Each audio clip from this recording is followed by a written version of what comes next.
Atendi um cliente de terapia e tive uma crise de pânico. O que fazer? Olha, esse aqui é o quadro Café com Heróis. Pegue a sua caneca, vem tomar um café com a gente.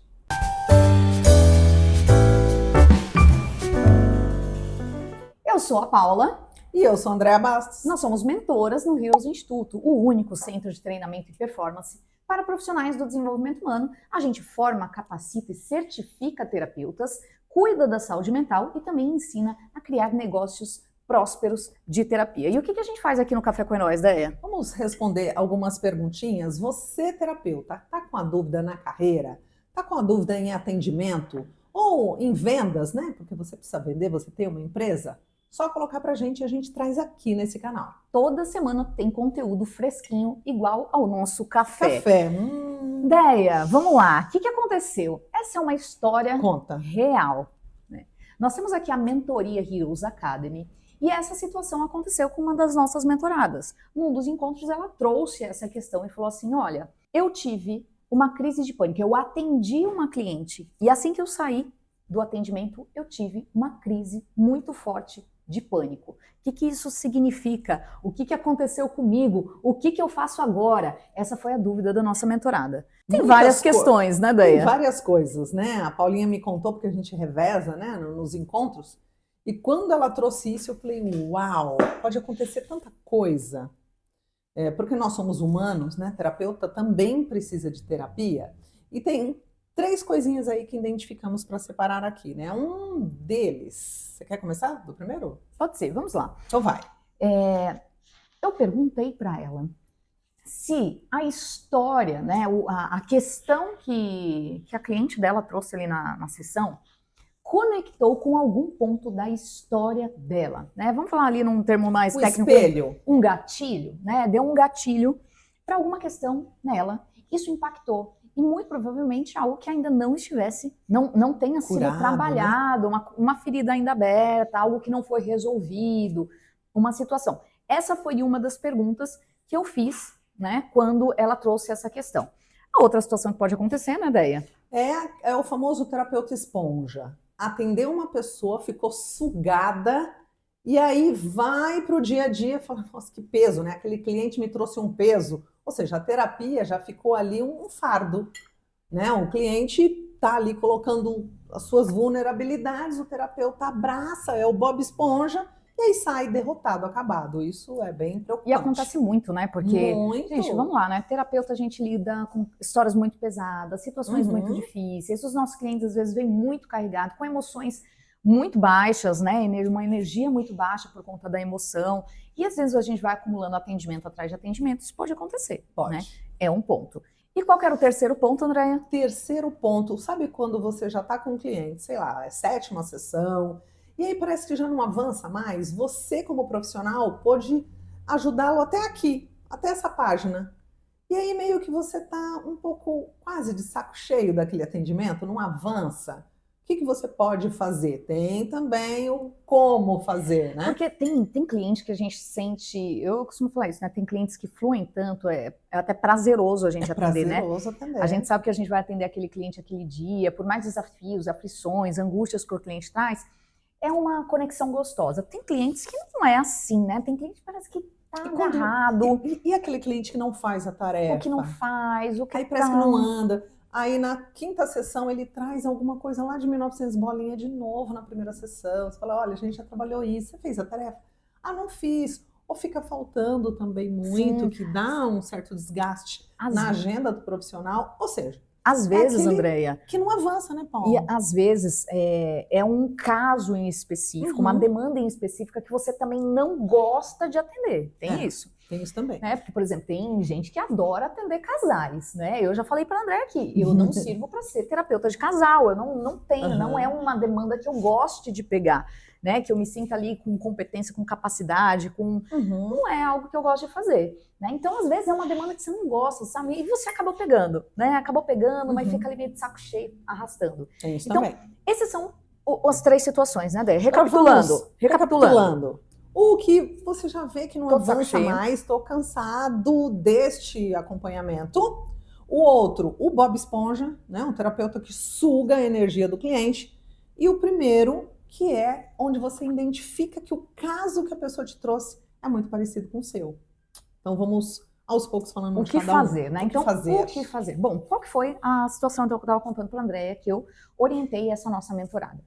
Primeiro, vamos pegar a situação ali dela ter encontrado um ponto comum na história, né? Que conectou, que foi um gatilho, que saindo ali, ela até conseguiu manter a pose durante o atendimento, mas saindo ela teve uma crise de pânico.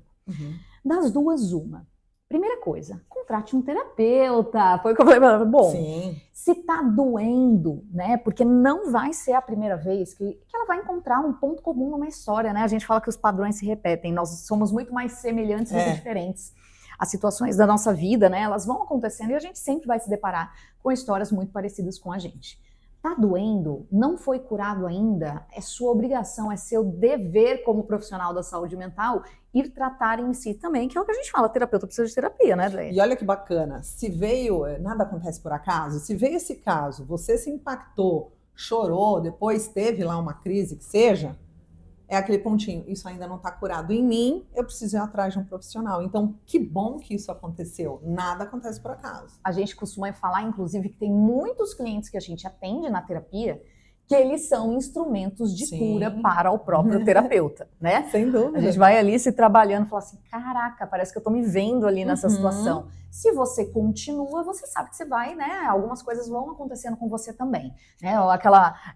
A posição perceptiva ali, né? Uma mudança de posição perceptiva, você está olhando pelo lado de fora uma situação muito parecida com a sua, isso vai te trazer alguns insights. Mas o que eu trouxe para ela é que, primeiro ponto, procure um terapeuta. E aí, das duas, uma.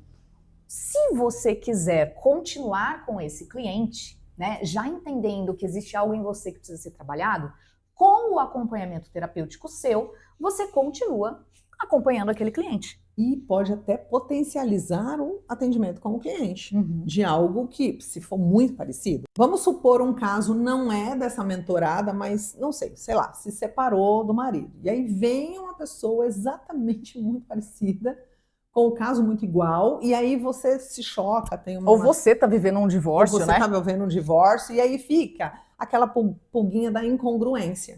Fica assim, como é que eu vou ajudar essa criatura? Contribuir com a evolução dela, se eu estou um caco. E ainda não consegui resolver isso na minha vida, né? Não consegui resolver isso na minha vida. Se o profissional, ele vai para a terapia, ele volta mais fortalecido, e claro, é aquela coisa do avatar transformado, né? É muito mais fácil, acredito nós, né, Paula? Acreditamos. Se você já passou por alguma situação muito semelhante com o seu cliente, você consegue até enxergar como um todo o caso dele. É diferente uma pessoa falar, nossa, estou me separando, não sei o quê, e eu nunca me separei, contribuir. Eu vou contribuir nunca calcei muito aquele bem. sapato, nunca calcei aquele sapato. Agora, uma pessoa que já passou pela situação, ela sabe exatamente o que está ocorrendo, a dor, ela sabe a dor. E aí, ó, abrindo um parênteses enorme aqui, que foi o que eu fiz, inclusive, lá na mentoria. Com um cuidado muito específico ali para não projetar. Por quê? Olha, por mais... E já vivemos situações, hein? Na pele enquanto cliente, né, Andréia? Ó, refresh aqui, veio, né? Caiu. E isso é uma história aqui que a Andréia passou. Enquanto cliente na terapia, a terapeuta projetou aquela história. Aconteceu exatamente isso, né? Igual. A história que a Andréia estava contando para a terapeuta já tinha vivido e o que ela fez? Ela projetou. O que é projetar, né? Projeção, gente, é um termo técnico. Se você não estudou projeção ali, né? Você precisa, já vai aí, já bota no seu repertório técnico de entender isso. Mas, mais ou menos aqui, o que aconteceu que a gente identificou que essa terapeuta projetou ali a história dela? A terapeuta começou a falar para a Andréia, faz tal coisa, eu já vivi isso, e eu superei desse jeito aqui, você tem que fazer assim também, vai na minha, né? E eu, nos sapatos da cliente, com certeza, né? Chorando, emocionada. Passou a sessão, eu entrei nos sapatos da terapeuta, e olhei para aquilo e falei, opa, peraí, né? Não. Ou seja, o terapeuta, qual é a função do terapeuta, Paula?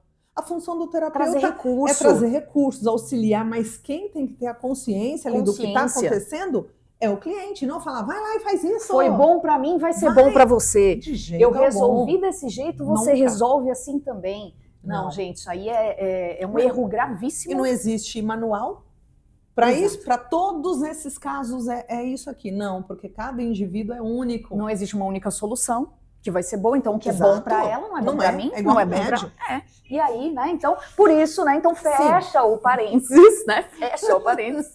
Precisávamos trazer isso, porque inclusive Sim. eu falei sobre isso lá Falou? na mentoria, falei para ela. Bom, enfim, e aí você vai trabalhando aquele cliente enquanto você faz o seu processo terapêutico, vestindo, né, calçando o sapato naquele momento do terapeuta. E a gente vai falar como que você entra na postura do terapeuta, ainda que você tenha aí todas as suas dores, as suas feridas e tudo mais, para que você também não projete ou não sinta o impacto, né, de uma afetação emocional quando algum gatilho disparar. O esponjinha, né? Que é a segunda situação onde você... E acontece muito com o quê? Terapeuta iniciante.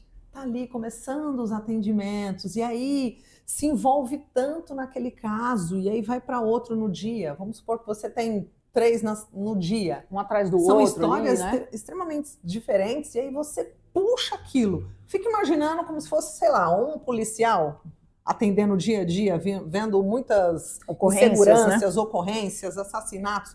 Ele volta para casa cansado, derrotado. Se ele não souber separar, ele traz isso para a família, para dentro de casa. Ele vai desenvolvendo um medo ali, né? Um pânico, ele não consegue ir trabalhar amanhã porque ele está com medo, né? Então a saúde mental desses profissionais... Começa a prender a família dentro de casa porque o mundo é muito perigoso, né? Muito perigoso. Então, já colocando a saúde mental do terapeuta, ele tem que ter estratégias de blindagem.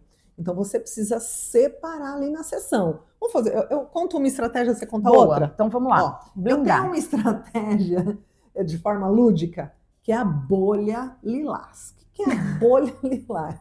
Eu aprendi isso, gente, em 1900 bolinha, né? Quando eu fazia lá os meus cursos de terapia, e quando o professor ensinou, eu falei, uau, que mágico. Muito bem. Eu atendia muito no presencial e a ideia era, mas dá para ser no online também. A bolha funciona no online. Não importa onde é o seu consultório. Sim, bolha lilás é o seguinte, a pessoa chegou, deu um oi ali, você visualize que ela está numa bolha, como se fosse uma bolha de sabão lilazinha, transparente. Ele entrou nessa bolha, ele está falando,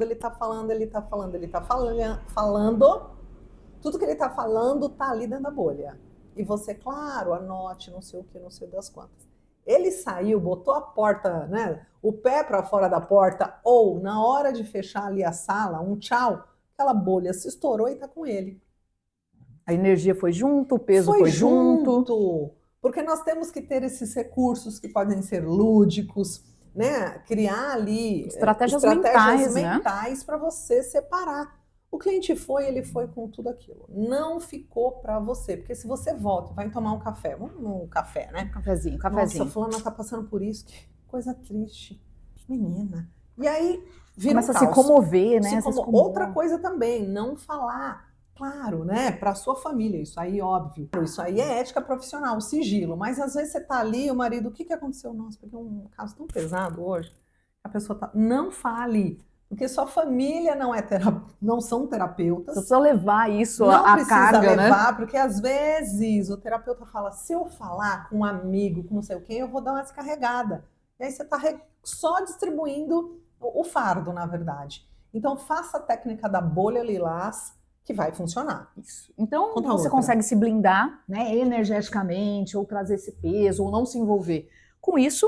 A questão de fazer a terapia quando a história ali, né, é muito parecida. E a gente entra no saco cheio também, né? Putz, tô de saco cheio. Não aguento. Sabe aquele dia que você... Nossa, eu vou ter que atender aquele cliente e você já sabe que naquele dia você...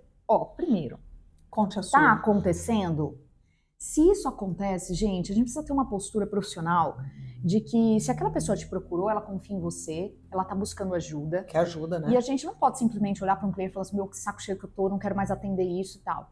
Se você pegou, em algum momento, né, poxa, peguei esse caso, descobri no meio do caminho que tá me dando esse paniquite, a vontade de sair correndo na hora de atender o cliente. Cata que o abacaxi é seu. Ou você muda a sua postura e entrega aquilo e serve esse cliente sem ficar com essa questão do saco cheio, né? Muda, dá um jeito de mudar isso em você. Afinal de contas, ele te contratou, você está prestando um serviço. Ou simplesmente, de novo, repassa o caso. Você não precisa ficar com o cliente que você que não tá fluindo, que tá te irritando, que você percebe. Não, gestão, né? E aí, vamos lá, né, gente? Não é ficar com o cliente ali segurando só pelo dinheiro, né? Às vezes você tá com um cliente ali que para você é um saco, porque ele tá te pagando, sabe? Isso não é uma postura bacana de um profissional. Então, ou você vai passar esse cliente à frente entendendo que alguém vai ser mais competente ali para atendê-lo e atendê-lo ali com amor, né? Com solidariedade, com caridade, com generosidade, com profissionalismo, do que você ficar ali carregando esse cliente quando a vontade é sair correndo quando ele tá chegando o horário. Né? Então, isso é um ponto. A crise de pânico, ela pode vir, inclusive, isso. Cara, eu não quero. Pode. Sabe a ansiedade de atender? Eu não quero. Eu não quero. Então, não quer, ponto, acabou, tá tudo bem, repassa. Ou muda a sua postura para começar a querer, ou repassa isso, tá? Agora, de estratégia, quando a gente fala não só da blindagem, né, essa blindagem e tal, mas existe uma estratégia que eu gosto muito também, mas são todas estratégias mentais que a gente vai trabalhando na nossa postura, né? Eu gosto de pensar que quando a gente vai entrar numa sessão, né, no nosso consultório online ou presencial, nós terapeutas, nós temos que ter o nosso interruptorzinho, né? Então você imagina um interruptor, que é um interruptor que a gente liga e desliga meio que a nossa vida pessoal ali. Se fosse uma vida paralela, as nossas emoções, né? Onde a gente tá ali, fala assim, às vezes é aquele dia de cão, às vezes você não está bem, às vezes você tá sofrendo também, às vezes como terapeuta, uma ansiedade, uma depressão, alguma questão ali que tá te pegando emocionalmente, tá? E olha o tabu aí, isso acontece. Vamos falar um vídeo depois sobre isso. Vamos. E você precisa, só que o seu trabalho é atender pessoas. Então você precisa de algum modo desligar aquilo. Assim, agora, neste momento, eu estou 100% presente para o meu cliente. É um exercício, a minha vida pessoal, né? As minhas emoções, os meus problemas, a questão de eu me envolver numa situação, de não carregar para mim. Eu vou entrar na postura terapeuta, eu vou entrar no estado de presença como terapeuta, eu vou desligar. Então, você imagina que você vai entrar no consultório e você vai desligar. Pum, agora eu estou 100% para o meu cliente. Agora é a vida dele, a história dele, os problemas dele, nada do que ele falar, ainda que semelhante com a minha história, ainda que ele viva algo parecido, vai me afetar, porque aqui eu estou com um olhar de profissional, desligo. E uma outra coisa também que eu gosto de fazer é imaginar uma caixinha de papelão. Imagina assim, se você tem o seu consultório, né, que realmente físico, imagina que do lado da porta, ali do lado de fora da porta, existe uma caixa de papelão. O cliente chegou, você vai receber ele, aí você imagina aquela caixa de papelão onde você vai jogar tudo. Agora, tudo que eu não preciso fica nessa caixa. Meus problemas, minhas emoções, tudo, as contas, dívida, o problema no casamento, a dívida, o boleto, o pedreiro que não foi, a reforma, né? O meu filho com nota baixa, todos os problemas ficam ali. Pá. Aí você fala assim, bom, vou deixar aqui, vou entrar para atender o meu cliente. Quando eu sair, aí eu pego de volta, levo para casa. Ou de repente você vai achar, não, tem coisa que eu nem vou pegar de volta, deixa aí na caixa. Né? E você pode fazer esse exercício. Né? Porque, gente, isso aí, né, inconscientemente a gente se prepara, é um preparo para a sessão, né? Faz até uma oração. Uma meditação, um pensamento, uma frase, tudo isso pode ser o liga e desliga do interruptor. Sim. Aliás, profissionais, por exemplo, como médicos, cirurgiões, vão para uma cirurgia. Vamos supor que o médico está passando por uma crise no casamento. Ele está emocionalmente abalado. Um neurocirurgião, já pensou? Vai ali operar o cérebro. Não dá para ele trazer o que ele está vivendo emocionalmente. Né? E ali abalado, meio tremendo. Ele desliga, é o botãozinho do desliga. Lá fora fica, agora eu sou o cirurgião. Eu não sou mais o esposo, eu não sou o pai, o cirurgião. O filho. É como se não tivesse nem sexo. É apenas o profissional. Ele vai lá, fez, acabou. Aí quando acabou, ele sai do centro cirúrgico, ele pode chorar lá no banheiro, ele pode fazer o que for. Né, com relação à vida emocional dele. Então, é bem por aí, né, Paula? É bem por aí, tá? Então, bom, essas são as situações que podem acontecer. A nossa mentorada não foi nem a primeira, nem a última a passar por isso. Eu já passei. Já passei. Você vai passar. Talvez eu ainda passe, talvez a Andrea passe. A nossa vida são ciclos, né? Somos humanos. O mais importante é que a gente desenvolva estratégias, como eu digo, desenvolva calo para conseguir lidar com essas situações, tá bom? Então vamos lá, esse aqui é o que, Andrea? Café com Heróis. Se você quiser deixar sua pergunta, aproveita e deixa aqui.